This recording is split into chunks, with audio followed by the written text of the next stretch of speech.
അവിചാരിതമായാണ് NTVയുടെ camera team മധുസൂദനൻ്റെ യാത്ര തുടങ്ങുന്നതിന് ദൃക്സാക്ഷിയായത്.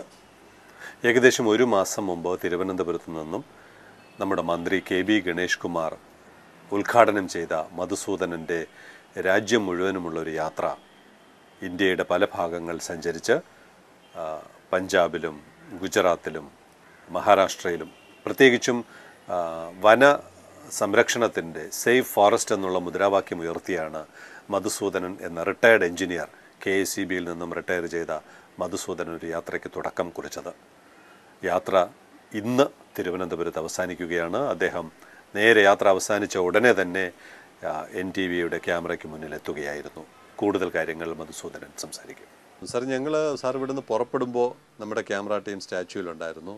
നമ്മുടെ മന്ത്രിക്ക് നേരിട്ട് വന്ന് ഉദ്ഘാടനം ചെയ്യാൻ പറ്റിയില്ല. സാറ് ചേംബറിൽ പോയി അവിടെ വെച്ചായിരുന്നു ഫ്ലാഗ് ഓഫ് ചെയ്തത്. ഇപ്പോൾ ഇത്രയും ഇന്ത്യ മുഴുവൻ യാത്ര ചെയ്ത് തിരിച്ച് ഇന്നിപ്പോൾ എത്തി, ജസ്റ്റ് തിരുവനന്തപുരത്ത് എത്തി. എന്താണ് ഈ യാത്ര കഴിഞ്ഞുണ്ടായ അനുഭവം എന്താണ്? അതായത് എനിക്ക് ശരിക്കും പറഞ്ഞാൽ ഒരു ആസാൻ ഒരു ഇന്ത്യക്കാരൻ എന്നുള്ള നിലയ്ക്ക് ശരിക്കും പറഞ്ഞാൽ അഭിമാനം തോന്നിയ ഒരു യാത്രയാണ്. ഏതൊരു ഇന്ത്യക്കാരനും മിനിമം ഇത്രയെങ്കിലും ഒരു അറിവ് നമ്മൾ ഇന്ത്യയെക്കുറിച്ച് ഉണ്ടാക്കണം എന്നൊരു താല്പര്യക്കാരനാണ് ഞാൻ. എന്തെങ്കിലും ഒരു സൗകര്യം കിട്ടിക്കഴിഞ്ഞാൽ നേരെ ദുബായ് ഷോപ്പിംഗ് ഫെസ്റ്റിവലിനല്ല പോകേണ്ടത്. നമ്മൾ ഇന്ത്യയെക്കുറിച്ച് അറിയണം, ഇന്ത്യ എന്താണെന്നറിയണം, ആഴത്തിൽ സാധാരണ ജനങ്ങളുടെ ഇടയിൽ ആഴ്ന്നിറങ്ങി ചെല്ലണം, അവരുടെ കസ്റ്റം, അതായത് വിശ്വാസങ്ങൾ എല്ലാം മനസ്സിലാക്കണം. അത് ശരിക്കും പറഞ്ഞാൽ ശരിക്കും പറഞ്ഞാൽ രോമാഞ്ചം ഉണ്ടാക്കിയിട്ടുള്ള പല അനുഭവങ്ങളും ഈ യാത്ര കൊണ്ട് എനിക്ക് സ്വായത്തമാക്കാൻ കഴിഞ്ഞിട്ടുണ്ട്. എങ്ങനെയായിരുന്നു തിരുവനന്തപുരത്ത് നിന്ന് യാത്ര തുടങ്ങിയിട്ട് എങ്ങോട്ടാണ് പോയത്? ഏതുവഴിയാണ് യാത്ര മുന്നോട്ട് പോയത്? അപ്പോൾ ആ കാര്യത്തിൽ എനിക്ക് വ്യക്തമായിട്ടുള്ളൊരു അഭിപ്രായം ഉണ്ടായിരുന്നു. പലരും ഇന്ത്യ അങ്ങനെ എക്സ്പെഡിഷൻ നടത്തിയിട്ട് ട്രെയിനിൽ പോയി എക്സ്പെഡിഷൻ ഡൽഹിയിൽ ചെന്നിറങ്ങി എക്സ്പെഡിഷൻ നടത്തിയവരുണ്ട്. അപ്പോൾ അതിലൊക്കെ വ്യത്യസ്തമായിട്ട് ഇവിടെ നിന്ന് തന്നെ ബൈക്കിൽ പോവുകയും ഇവിടെ തന്നെ ബൈക്കിൽ തന്നെ തിരിച്ചു വരണമെന്ന് എനിക്ക് ആഗ്രഹമുണ്ടായിരുന്നു. അതുകൊണ്ട് കഴിഞ്ഞ ജനുവരി 11-ാം തീയതി രാവിലെ 11 മണിക്ക് ബഹുമാനപ്പെട്ട മിനിസ്റ്റർ KB ഗണേഷ് കുമാറിൻ്റെ സാറിൻ്റെ ചേംബറിൽ വെച്ച് ഫ്ലാഗ് ഹാൻഡ് ഓവർ ചെയ്യും.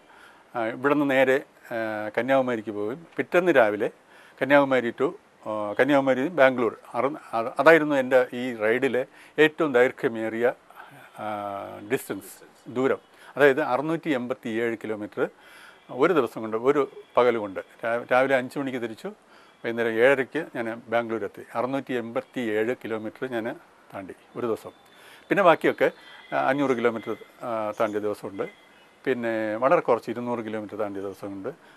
ഇപ്പം ഞാൻ നേരത്തെ പ്ലാൻ ചെയ്ത് അത് തീരുമാനിച്ചുറച്ചത് ഓരോ സ്ഥലങ്ങൾ, അതായത് നമുക്ക് വളരെ പ്രാധാന്യം അർഹിക്കുന്ന സ്ഥലങ്ങൾ സന്ദർശിക്കണമെന്നുള്ള താല്പര്യത്തോടുകൂടി.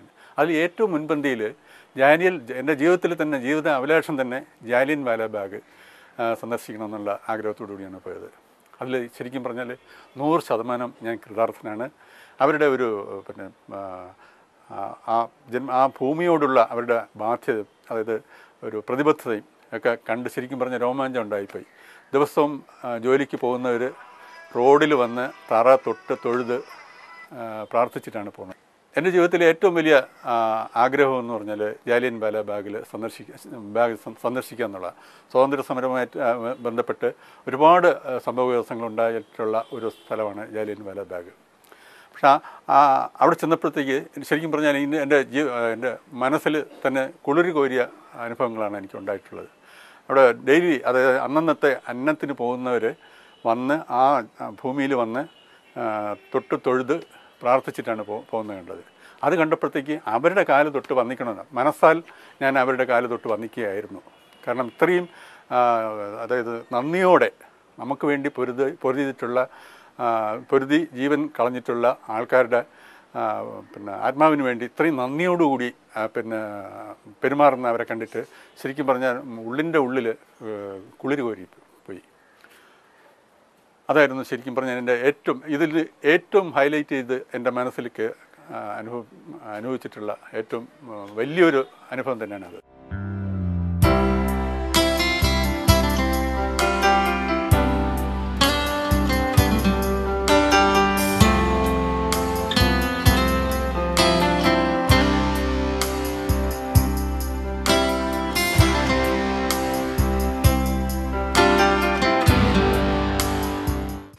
അത് കഴിഞ്ഞിട്ട് പിന്നെ യാത്ര എങ്ങോട്ട്? അമൃത്സർ കഴിഞ്ഞിട്ട് നേരെ പട്ടാൻകോട് നിന്ന് ജമ്മുവിൽ ഒരു ദിവസം സ്റ്റേ ചെയ്തു. പിറ്റേന്ന് രാവിലെ പിന്നെ അതായത് 14-ാം തീയതി ജമ്മുവിൽ നിന്ന് ശ്രീനഗറിലേക്ക് പോയി. ഉദ്ധംപൂരിൽ വെച്ച് അവിടെ ചെക്ക് പോസ്റ്റിൽ തടഞ്ഞിട്ട് പോകാൻ പറ്റിയില്ല എന്ന് പറഞ്ഞു. എന്നിട്ട് ഞാൻ മിനിസ്റ്റർ ഒരു ലെറ്റർ ഒപ്പിട്ട അറ്റസ്റ്റ് ചെയ്തൊരു ലെറ്റർ ഉണ്ടായിരുന്നു. അതൊക്കെ കാണിച്ചിട്ട് എക്സ്പെഡിഷനാണ്, ശ്രീനഗർ വരെയാണ് എന്ന് പറഞ്ഞപ്പോഴത്തേക്ക് കട്ര വരെ പോകാനായിട്ട് ഒരു പെർമിഷൻ എനിക്ക് തന്നു. അതും പ്രകാരം കട്ര വരെ ഞാൻ പോയി തിരിച്ചു വന്നു. അതായത് ശ്രീനഗറിന് 274 കിലോമീറ്റർ അടുത്ത് വരെ പോയി. അതിനുശേഷം പോകാനായിട്ട് പിന്നെ 2 വീലേഴ്സിന് കമ്പൽസറി, അതായത് വളരെ നിർബന്ധമായിട്ടും 2 വീലേഴ്സിന് വിടാതെ ഉള്ള പിന്നെ ഇതാണ് അവർ ചെയ്തിട്ടുള്ളത്, നിയന്ത്രണമാണ് നടത്തിയിട്ടുള്ളത്. അതുകൊണ്ട് എനിക്ക് ശ്രീനഗറിൽ പോകാൻ കഴിഞ്ഞില്ല. 4 അടി മഞ്ഞ് ഉണ്ടായിരുന്നെന്നാണ് പിന്നെ ഇത് അവിടെ സെക്യൂരിറ്റി ഉണ്ടായിരുന്ന ജവാന്മാർ എന്നോട് പറഞ്ഞത്. അതുകൊണ്ട് പോകാൻ കഴിയില്ല എന്ന് പറഞ്ഞു, തീർത്തും പോകാൻ കഴിയില്ല എന്ന് പറഞ്ഞു. കാശ്മീരിൽ നിന്ന് പിന്നെ എങ്ങോട്ടായിരുന്നു? കാശ്മീരിൽ നിന്ന് നേരെ തിരിച്ച് ഡൽഹിയിൽ വന്നു. പോയ പിന്നെ വഴിയെ തന്നെ തിരിച്ച് ഡൽഹിയിൽ വന്നിട്ട് ജയ്പൂർ രാജസ്ഥാനിൽ പോയി. രാജസ്ഥാനിൽ സ്റ്റേ ചെയ്തു. ഹവാമഹൽ തുടങ്ങിയ ഒത്തിരി കാര്യങ്ങൾ എടുത്തു. അവിടെ നിന്ന് തിരിച്ച് ആ സ്ഥലം വഴി നേരെ അജന്തയിൽ വന്നു. അജന്തയിൽ ആദ്യം പോയി. ശരിക്കും പറഞ്ഞാൽ വളരെ വ്യത്യസ്തമായിട്ടുള്ള അത് ഒരു സംസ്കാരത്തിൻ്റെ, അതായത് 200 AD ആണ് ഈ അജന്ത നിർമ്മിക്കപ്പെട്ടത് എന്ന ഒരു ധാരണയുണ്ട്. 200 AD മുതൽ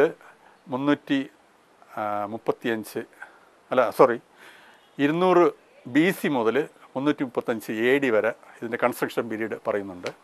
അത് കഴിഞ്ഞിട്ട് 1819 ഇത് വീണ്ടും ഇതങ്ങ് അബ്സ്കൗണ്ട് ചെയ്ത് കിടക്കുകയായിരുന്നു, ആരും അറിയാതെ കിടക്കുകയായിരുന്നു. എന്നിട്ട് 1819 ഇത് കണ്ടുപിടിക്കപ്പെട്ടതെന്നും പറയുന്നുണ്ട്.